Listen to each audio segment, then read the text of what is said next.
Chris Duffin at Elite Performance Center, here with Coach Brandon, and we're going to talk about lats and their importance in the deadlift. Yes, we've talked about it many times. It's important in the squat, it's important in the bench, it's important in the deadlift.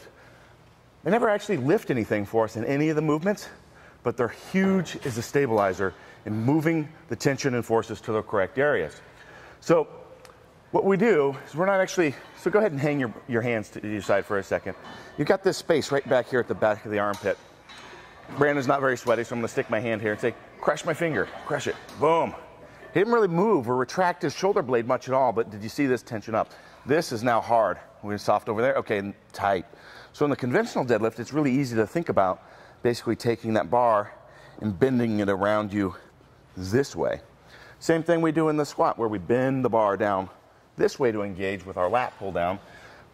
The shoulder never actually moves, the lats don't actually move, but they engage hard. We've got a maximum amount of rigidity. We don't actually want to pull back like this, because then we lengthen our pull, which puts our hips in a worse position, which increases our injury risk to that delicate, well, not delicate, but L4 or L5 that we, when powerlifters have disc injuries, that's typically where it's at. So we want to minimize that. So we want this still hanging away from the head as much as possible. And from here down, imagine this is a strap. We want this just hanging complete as much as possible.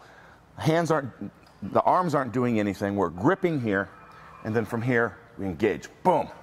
And you want to do this right before you go, because this will stiffen. You want all this nice and tight, and then you want to stiffen and pull that into position, which should actually help breaking the bar off the ground. And there's a big difference between getting into a pull. So get in the pull without the lats engaged.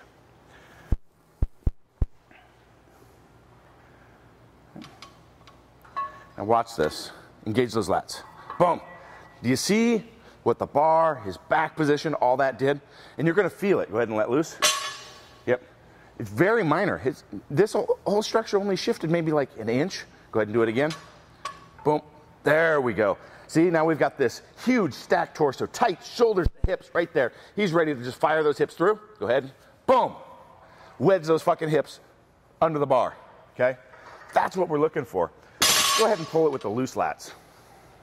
That'll be hard to do, actually. I know, you got to practice being bad. Yeah. I'm going to fuck up your technique for the next 2 months. All right. Boom. So that bar was a little bit more out in front. And actually the weights, if you do it and you forget to do it, because sometimes I do this. I sit up for a heavy pull. I got 700 pounds on the bar. I'll pull it and be like, oh my God, today's an off day. That felt heavy.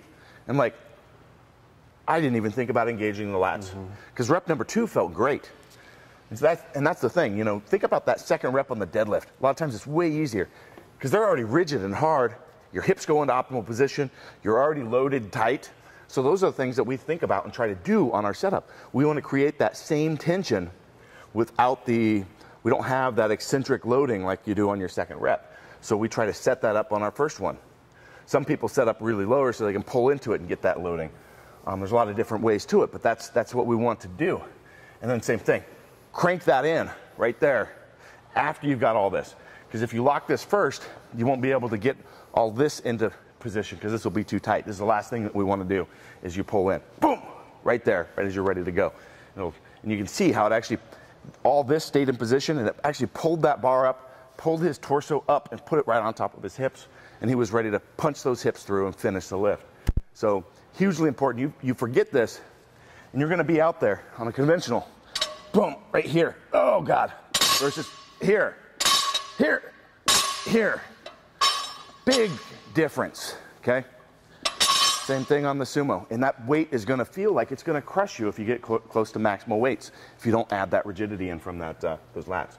Brandon, you got anything you want to add on that? No, I think you hit it on the head. The lats the arm is essentially a link from the bar to the rest of our body, right? They don't do anything in the deadlift. And if we're finding tension in the lats by extending here, then we're definitely doing it wrong. This should never be extended. If you're having that problem, then we probably have some other issues that we need to fix, you know, maybe somewhere down the chain. Yep. But the lat tightness really comes from here. You should be able to pop off at least a plate on the bar if you do it right. Yep. I can pop 5 plates with my setup. So I can deadlift just over 5 plates. But yeah, he's exactly right. Because those lats, if you fire them wrong, they will actually want to pull you into extension of that T-spine sometimes, which is what we actually go for when we're in the bench press. You're going to crank those so hard it actually pulls your chest up even higher. So that's the only time we don't do that. We don't do it with the squat. We don't do it with the deadlift. I hate to admit it, but the bench press doesn't really have a whole lot of carryover to anything else that functional. But we still love bench press, and we want to bench press more. Because we're bros. That's right, because we're bros. So, so that's it for this session of lats on the deadlift.